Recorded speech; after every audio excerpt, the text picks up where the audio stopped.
Hello guys and girls, and welcome to the next episode of Phoenix Wright Ace Attorney.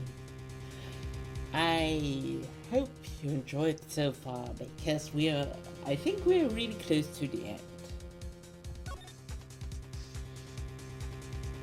Okay, we talked with him about that.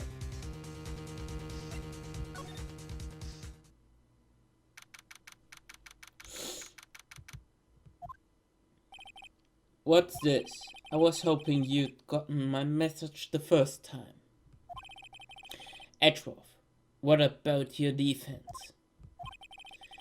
It's no concern of yours. I guess he hasn't found anyone yet.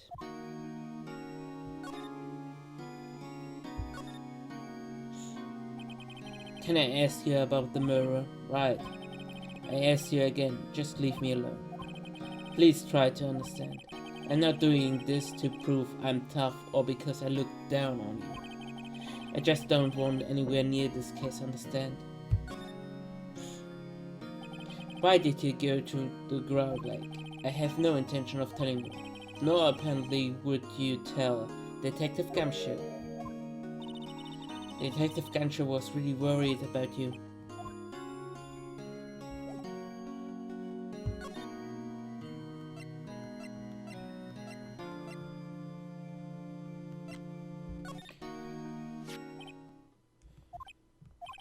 Edgeworth. It's only a matter of hours since you last visit. Yet you have made incredible progress in your investigation. I admit, I'm impressed, Wright. You were always single-minded in your work, though. Once you start on something, you always see it through, don't you? About the DL6 incident. Right, DL6. I didn't want you to find out about it. That is why I refused your offer to defend me. I'm sorry if it sounded like I thought you weren't up to the job. I just wanted to keep you away from DL6. So, do you still think it would have been better for me to stay away? I don't know, but I see no point hiding anything from you now. Very well. Ask whatever you like and I will answer the best on my abilities.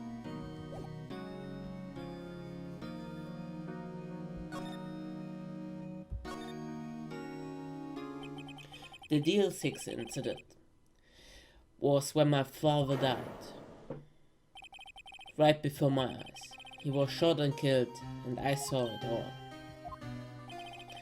My memories from that time are foggy. I suppose it's a self-defense mechanism. In any case, a suspect was arrested the man. It's pretty clear he was the only one that could have killed my father. The spirit medium they used to talk to my late father said the same thing.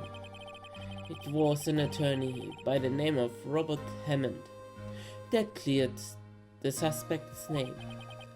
And Hammond is the victim of the Ground Lake murder. Correct. That spirit medium, that was my mom. What? You mean you're... It's strange. I thought the terrible incident was about to end, and now this. About to end? This DL6 accident happened 15 years ago. 15 years ago on December 28th. December 28th. The statute of limitation on the case runs out in 3 days. What? Nick? What does this mean? When a case statute of limitation runs out legally, the case never happened. 3 days from now, the DL6 will be closed forever. Oh.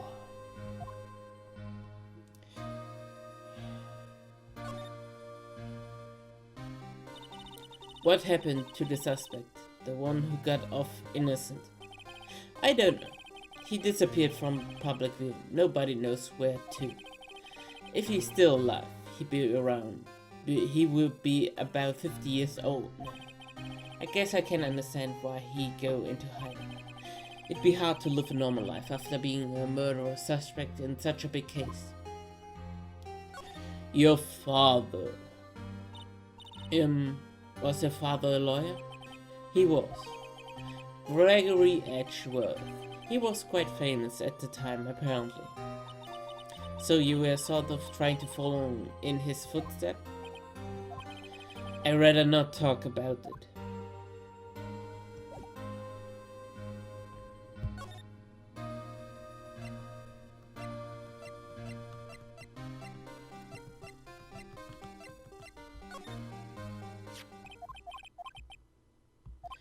Okay, same dialogue. Okay.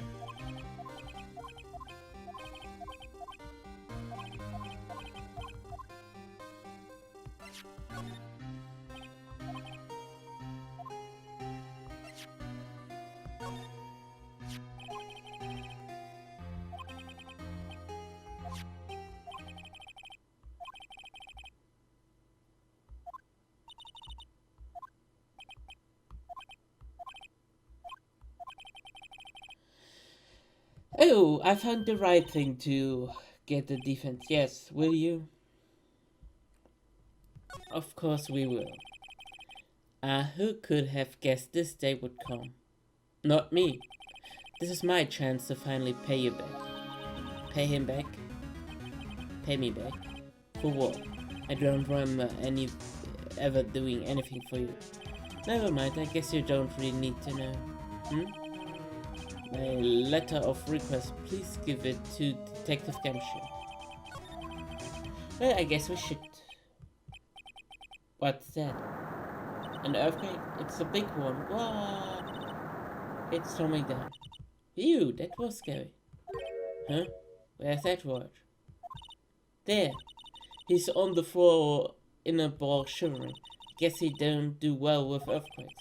I've heard of running, but curling up into a ball. I guess we're done. Mr. Edward doesn't seem to like he's going to stand up anytime soon. Let's go. Right. We have to give Edward letter of request to Detective Gamshaw. Let's move.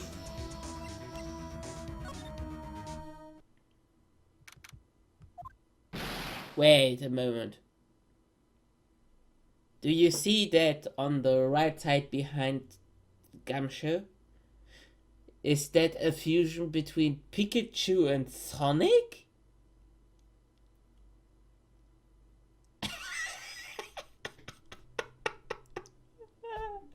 Ridiculous. What is going on here? Eek! What's wrong, detective? This lady will come in here just a while ago. She says to talk to your all hearing what Mr. Wright had to say. What's this all, Paul? Lord, why are you going around finding more witnesses? You want to give Mr. Edgeworth the death sentence, Paul? No, not at all. She did see something. There's nothing I can do about it. I can't go around and covering up evidence. You're trying to say something about the way I do my job? No, sir.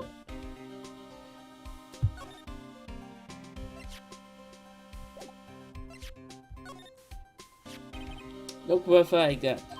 Hey, you did it, Paul. Glad I waited the last minute for those to find those papers. I ripped them up and saw once for you. Thanks, detective. We see you in the court tomorrow night. Good luck, Paul. Hey, you guys feel the earthquake a little while back? I was worried. Worried? You're fine. I live out of my whole life. I'm pretty used to them by now. Oh, I wasn't worried about you two. I was worried about Mr. Edgeworth. Oh, right. He did seem to overreact a little bit now that you mentioned it. Yeah, well, I'm not surprised. It was a pretty big earthquake. I'm going to go check on him. You two go eat and get your rest for tomorrow's trial. Later. I wonder what's with the Edgeworth and earthquakes. I won. He was never that scared of them when he was in school. Then again, I only get to know him in 4th grade. He transferred to another school after that. I wonder what happened to Actual.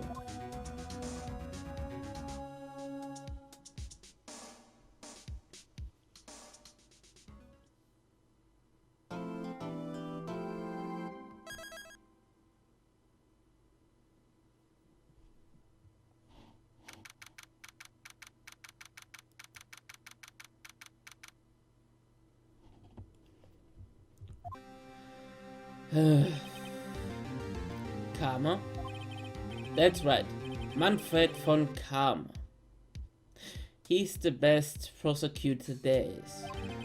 He hasn't lost a case in his 40 years career. He is a god of prosecution, right? God. Not a single case. He'd do anything to get the guilty verdict. Anything. Sounds like someone else I know, actually. You don't understand. I mean, he really do anything. Manfred von Karma is a man to be feared. That's quite a claim coming from someone who forges evidence. He taught me what it really means to prosecute. What? Just picture of a prosecutor as visual as me multiplied by the factor of 10. So he was your teacher then, Mr. Atroth? Something like that. And now he's trying to get you found guilty. What a creep. Oh wait, maybe he's planning on losing on purpose to help you out. Not a chance. He hasn't lost once in 40 years. 40 years. He is ruthless as me, times 20. That's pretty ruthless. Like I said, he's a god among the prosecutors. I guess that's something like Mia was to me. Speaking of Mia. And Maya? You could really be using Mia help, don't you? I can't, sorry. I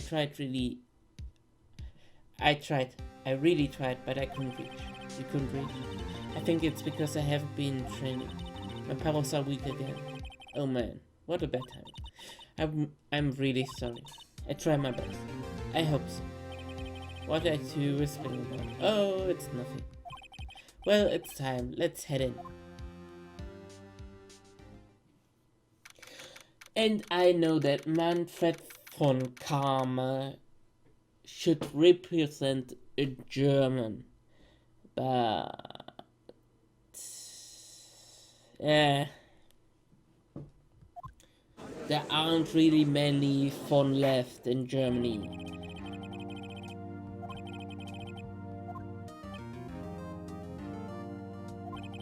Mr. von Karma, is your prosecution ready? Fool! You serious think that I would stand here where I'm not completely prepared? Right, my apologies. He even got the judge scared. Very well, your opening statement, please. Decisive evidence and decisive witness. What else could possibly be required? Nothing, of course, you should be fine. And the prosecution may call the first witness. What's with this guy? Is he royal or something? How am I supposed to fight against this?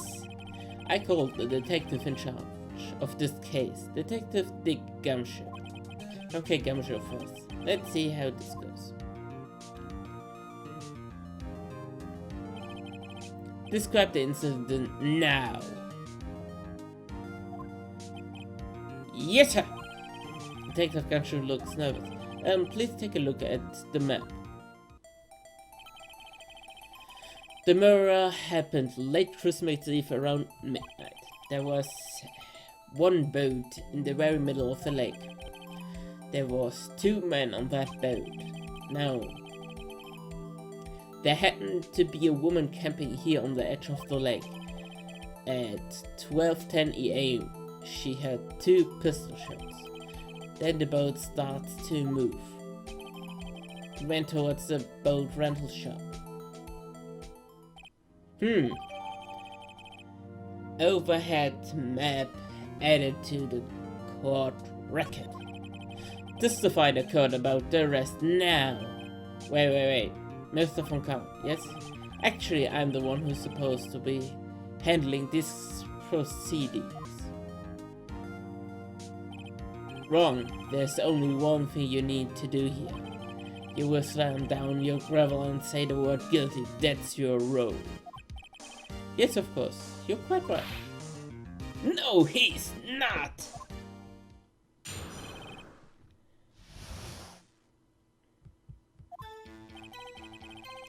A man called into the station around 30 minutes after midnight. We headed to the scene of the crime, fast as we could. That's where we found Mr. Edgeworth. Now, I didn't suspect him in anything at all, but the next morning a body was found in the lake. So we had to arrest Mr. Edgeworth. I see. Very well. Begin your cross-examination, attorney, now.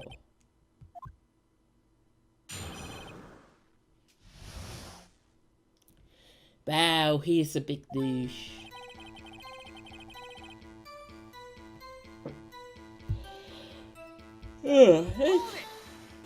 Let's press into that more. You received a call from a man? Yep. But you said there was a woman camping there. She was the one who heard 2 gunshots, right? What the demonic hell was that? That woman and the man who called the report are 2 different people, obviously. Different people? There were 2 witnesses. Their testimony were quite similar, however. Today I summoned the woman who was camping. The woman who was camping, Lotta Hart. What happened next, detective? We headed to the scene of the crime as fast as we could. Yes, that's where we found Mr. Edgeworth. What was Mr. Edgeworth like when you saw him then? Well, from what I saw he looked pretty relaxed, not like a murderer at all, really. I think that's Phoenix Wright objection, but slow down, it's demonic as hell. Detective, the court requires facts, not your opinion. How many years have you been on the force? Facts only, detective. Hard-code objective facts. Yes, sir. Man, he got his share of objections. No, I didn't suspect anything at all. But the next morning a body was found in the lake. Did you find any clues on the body? A single bullet was recovered from the body. It was shot through the heart, fatally. Judge, here's the bullet. It didn't strike bone, so it's shaped well preserved. Very well. The court accepted both into the evidence. So we headed to arrest Mr. Edgeworth.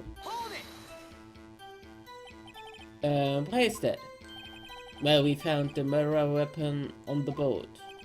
The murder weapon? A pistol. Detective Gamshire. That is a vital piece of information. Please revive your testimony. Right, sorry, Your Honor. The murder weapon was found on a boat,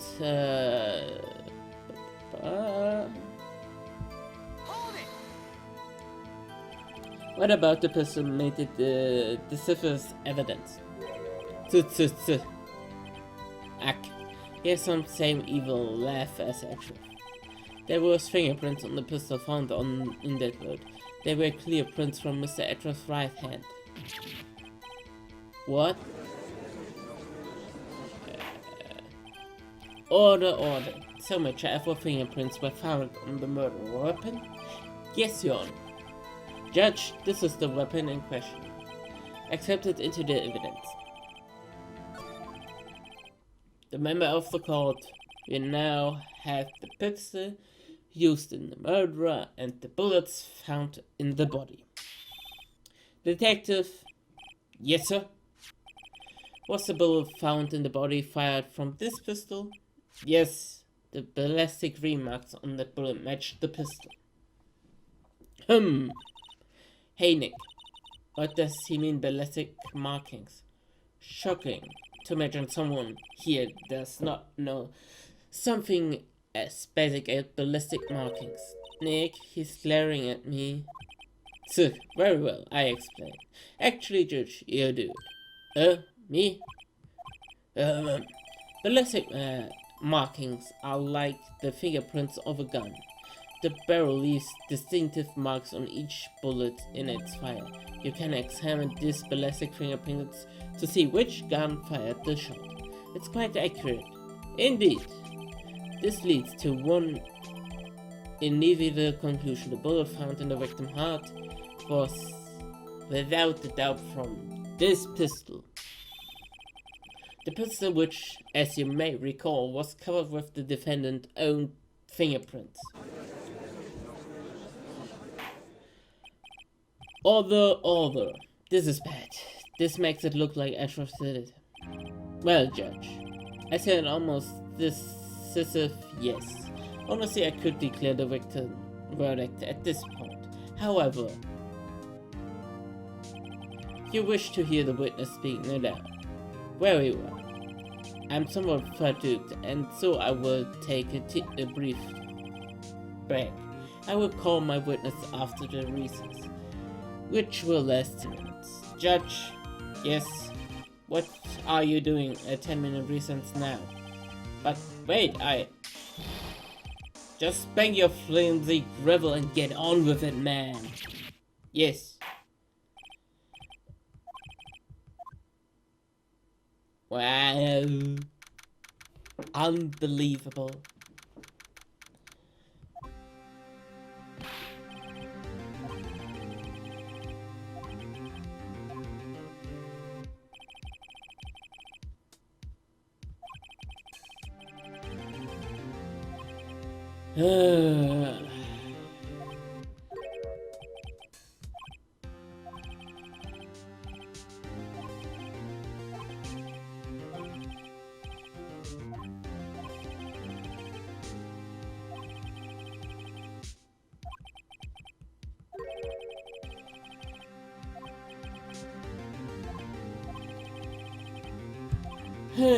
Interesting.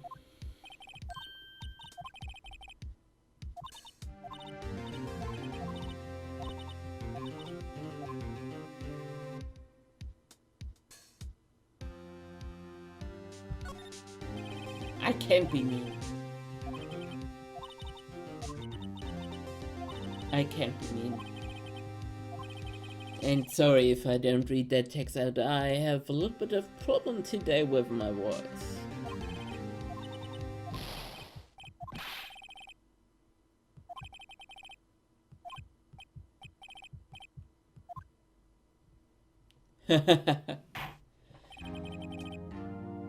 I think this is the right moment to end this episode right here, right now.